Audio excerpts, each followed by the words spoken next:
parodyti ekspozicijos. Taip. Graži patalpa.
Pasveikino Irena Budevskienė kūriniu Matęs Onduglis. Didžiausias turtas yra žmogus, nes jis yra Dievo kūrinys. Dievo kūrinys, kuris su kitais dalinasi savo talentu. Šį vakarą pas mus didžiulė šventė, nes aš drąsiai pasakysiu, jau pasaulinio garso tapytojas atvažiavo pas mus, Aleksandras Vozbinas, nes įspūdingas parodų sąrašas liudija, kad šis žmogus žinomas ne tik Lietuvoje. Per 15 metų 31 personalinė paroda, per 15 metų 55 grupinės parodos. Iš tikrųjų išskirtinis įvykis mūsų miestelėje, išskirtinis įvykis mūsų kultūriniam gyvenime.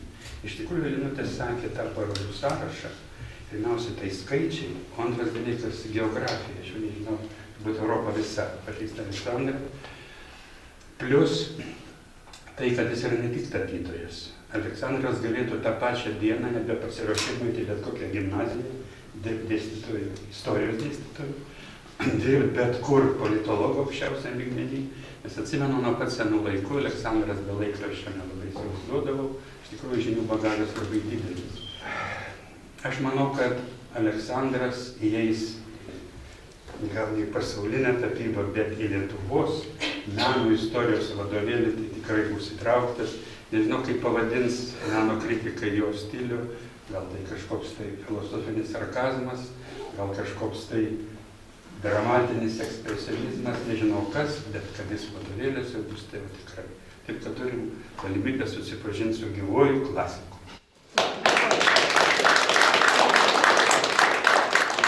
Dabar dėl to tokio gražaus pristatymo, tai aš šiek tiek pasimetęs, paprasčiausiai iš tiesų aš darau tai, ką, man atrodo, aš šiek tiek sugebu, bet, sakykime, tas visas išsigarsinimas ir žinomumas aš vis tik tai traktuoju kaip tam tikrą viešųjų ryšių akciją pasaulyje, čia atskira reiškia tema ir labai daug iš visų nuostabių menininkų yra pasaulyje mažai žinomi ir kita vertus, sakykime, žinomos figūros irgi kas nuo karto jų įnašas peržiūrimas. Tai aš taip žiūriu gana filosofiškai į tą visą brandą, ypač gyvųjų menininkų ir suprantu Vytauto avansą man. Tokia. Jo, ir už tai labai dėkingas, bet antra vertus aš tiesiog darau tai, kas man priklauso. Man atrodo daryti. Ir dabar labai gera proga, o tai pasitaiko labai retai, kada turime menininką, tapytoją, tai išklausti norisi jį apie kiekvieną darbą. Nedaug čia yra ekspozicijoje darbų, todėl, Aleksandrai, reikėtų apie kiekvieną darbą pravesti mums dailės pamoką, pašnekėti, ką jūs jautėt. Mes atsistoję žiūrėdami į kūrinį irgi tam tikrus jausmus jaučiam, mūsų fantazija įsilaisvina, bet norisi girdėti, ką jautėt jūs, kurdamas kiekvieną darbą. Tiesiog aš pabandžiau grįžti prie tos temos, kadangi visą laiką tie jurgiai pas mane buvo ant arklio, tiksliau ant žirgo užlipdyti, o šiaip pasirodo senovėje lietuviai kaudavosi nulipę nuo arklių, nuo žirgų. Čia riteriai tik tai turėjo tokią privilegiją šitas. Tai aš šiek tiek pasilietuvinau tą jurgį, nuleidau ant žemės, nes tiesa prie varliagyvių irgi ant arklio netaip lengva prieiti.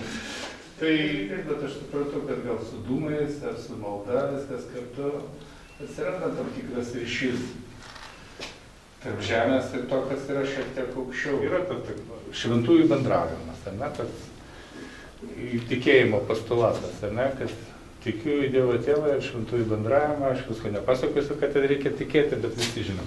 Tai čia vienas iš tų tokių, sakykime, tai, ką kartais bandai įsivaizduoti, ar ne, tai gražiąją anapusinio pasaulio pusę. Tai paveikslas apsireiškimas dviem. Tai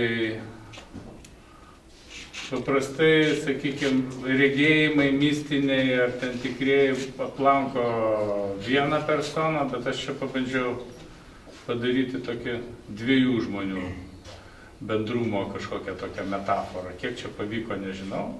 Gal kai kam atrodo sušaržuota, bet žmogiškas kūnas jis labai trapus, jisai keičiasi, deformuojasi, storėja, lieknėja, sensta, atrofuojasi ir tai nėra labai galbūt ir tie kūniški dalykai labai svarbus. Gotikoje iš vis nekreipia dėmesio žmonės į savo fizinę sveikatą, visiems svarbu buvo tas dvasinis santykis su anapusiniu pasauliu, tai galbūt tai irgi yra tam tikra iliustracija to pasaulėjo, tas pasaulėvaizdžio, nežinau kaip čia pasakyti. Matot, kai tapai ne viską galvoja, kad kiekvienas potėpis čia turės spindėti mintį, tiesiog konstruoji bendrą kažkokią tai tą plastinę visumą, nes vis tiek svarbiausia vizualinis ir emocinis poveikis, o tik paskui tas įsijungia loginis. Už tai tas mano komentaras jis toks yra labai sąlyginis ir laiptai į dangų.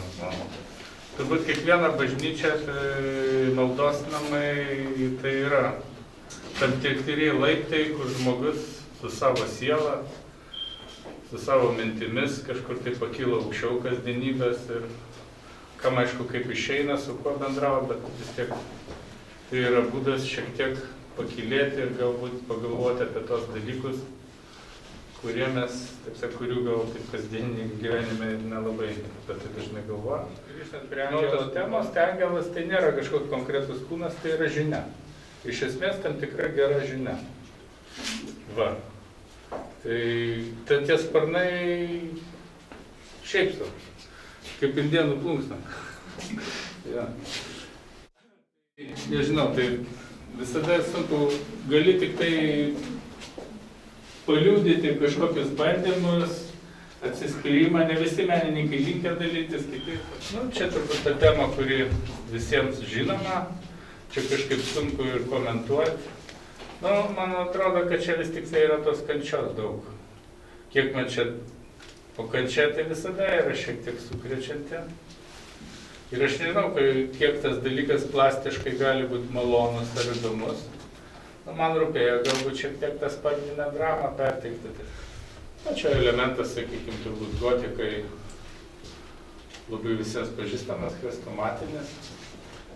Kažkaip prieiti nebanaliai prie to, nekartoti tai, ką darė kitas ir vis tik įsijausti tą išėjimo ir skausmo momentą, čia yra pakankamai sudėtinga. Kai ten buvo šitą apsiriškimas dviem, čia šiek tiek toks apšvietimas dramatiškas. O čia tvarelė dviem rudam, čia pavadinimas yra tarp dangaus ir žemės. Faktiškai turbūt visa, kas mus ryša, nes tas pasaulis mums labai mažai pažįstamas. Tarpinės būsenas mes dar fiksuojam. Nu, tai čia toks irgi buvo bandymas pavaizduoti, kai žmogus lyg tai kyla. Nu, visi mes savo gyvenime esam ir kylantis, ir krentantis, ir šliaužiantis, ir su širdim, ir su šviesom. Žinau, kaip čia vadinasi. Antra vertus, visada galvoja ir apie tą plastiką, kad kas ten diktuoja tas suvokimo emocija, tai yra forma ir spalva. Nu ir čia tai kažkaip labai įdomiai susidėliojo, kaip ir finalinės, tai čia turbūt jau Vytautas labai apgalvojo, čia vadinasi kelias. Tai vat mes jau priėjom kelio pabaigą. Nu tai vat iš tiesų visas žmogaus kelias, sakykime, jeigu žiūrėti iš dešinės kažkokiais punktyrais, neaiškiose erdvėse, dramatiškose, vėlgi susiveda į tą ženklą. Nu, jeigu taip jau paprastai siužetą aiškinti. Ir tu šiandien šitokioje aplinkoje, sakykime, reiškia, laukiant arbatos ar ką, tu vis tiek neišaiškisi to, kas tavo dedasi, reiškia, tie šventieji paukšteliai galvoj, kada tu kuri šitą darbą. Taip, kad čia niekada nepapasakosi to, kas iš tikrųjų tavo buvo tavo kūrybos metu ir panašiai. Ir čia, aišku, labai sudėtinga šitą dalyką. Gintaras pats kūrėjas puikiai visą šitą suvokia. Visada yra kažkokie tam tokie transcendentiniai dalykai, kaip sėdė dviračiai ir važiuoja, ir minė negalvoja, dėl ko tu ten nenukrenti ir važiuoja. Jo, bet kol taip sakant, pavažiuoja, tai reikia kažkaip daug kartų ir pakrysti, ar ne? Tarp vulgarumo, sakykime, ir tos, sakykime, išminties ar originalumo yra labai nedidelis tas tarpas. Ta balansą išlaikyti visą laiką, ten nenueiti tą pasakojamą pusę, ar nenueiti per daug abstrakčią pusę, čia visą laiką balansuoji ir niekad nežinai, koks bus tas darbas, nes jeigu žinotum, tai viskas būtų labai paprasto, kiekvienas paveikslas tai iš tiesų yra kelias, ir atradimas, ir nusivylimas, ir nėra taip, kad paėmė, sugalvoja ir padarėjai. Nu, visokių būna, bet aš kalbu jau šiuo atveju apie save. Tiesiog tai yra ieškojimas. Kita mokiniai grįžtam atgal į kitą klasę.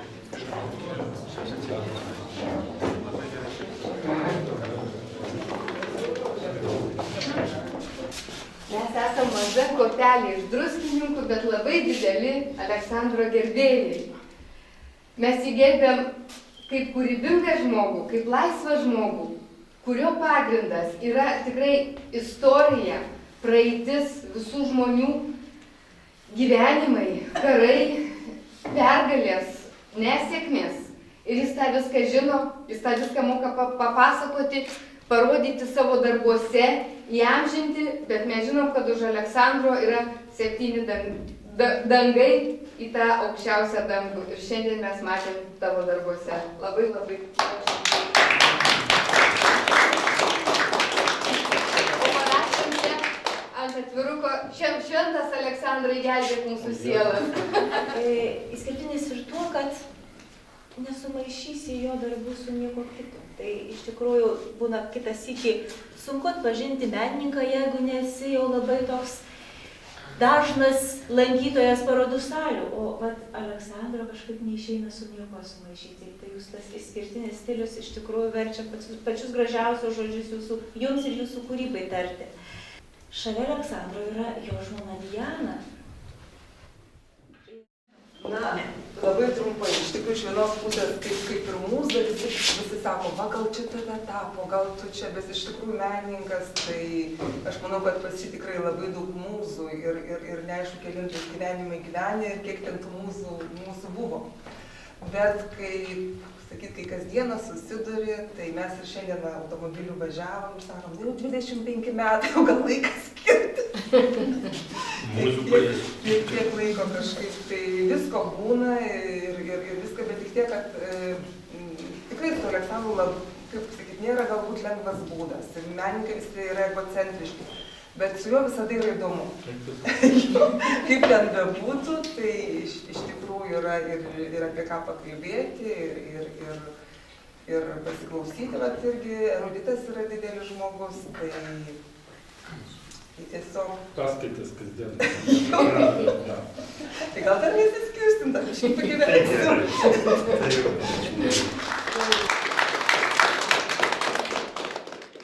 Pristatant savo kūrybą, niekas taip gražiai tikrai nepristato. Reikia mokėti apie kiekvieną, nesgi, tikrai sunku, aš įsivaizduoju pasakot, ką tu ten jauti.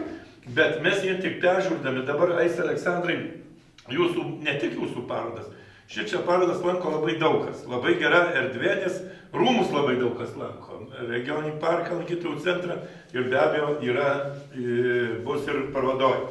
Bet va, kas nebuvo, aš tai iškeičiau Juozapavičių koncertą į jūsų parodą ir labai nesigailiu, nes atėjus vėliau pasižiūrėjus, visai kas kita. Tai čia didelis turtas, ta pamoka labai gera.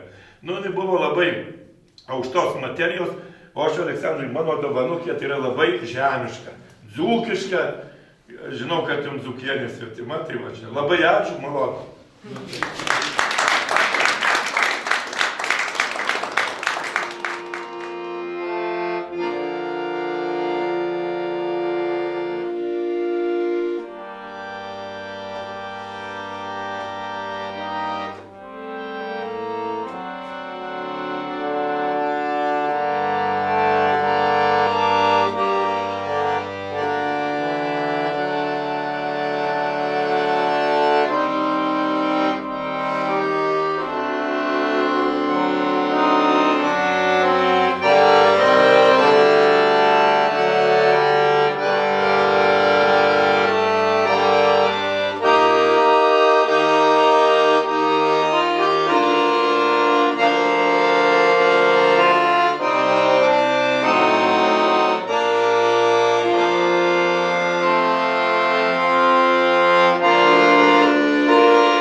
Turbūt Aleksandrai neįsižeisit, kad pirmai dėkoja mūsų nuostabų vakarą.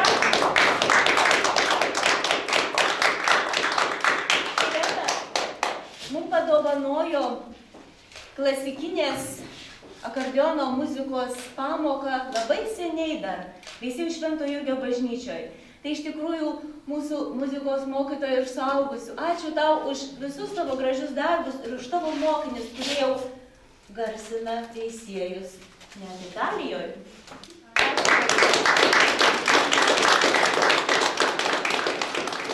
Ir labai džiaugiamės, kad jūs pas mus atvažiavot. Tikimės, kad jums gera ir jauku viešėti Veisiejuose, būti tarp mūsų šitų visiems mums gerai pažįstamų žmonių, veisiejokų ir veisiejų svečių. Linkim jum gražiai toliau keliauti kartu, kurti, mylėti, auginti, skinti, ragauti ir džiaugtis gyvenimu.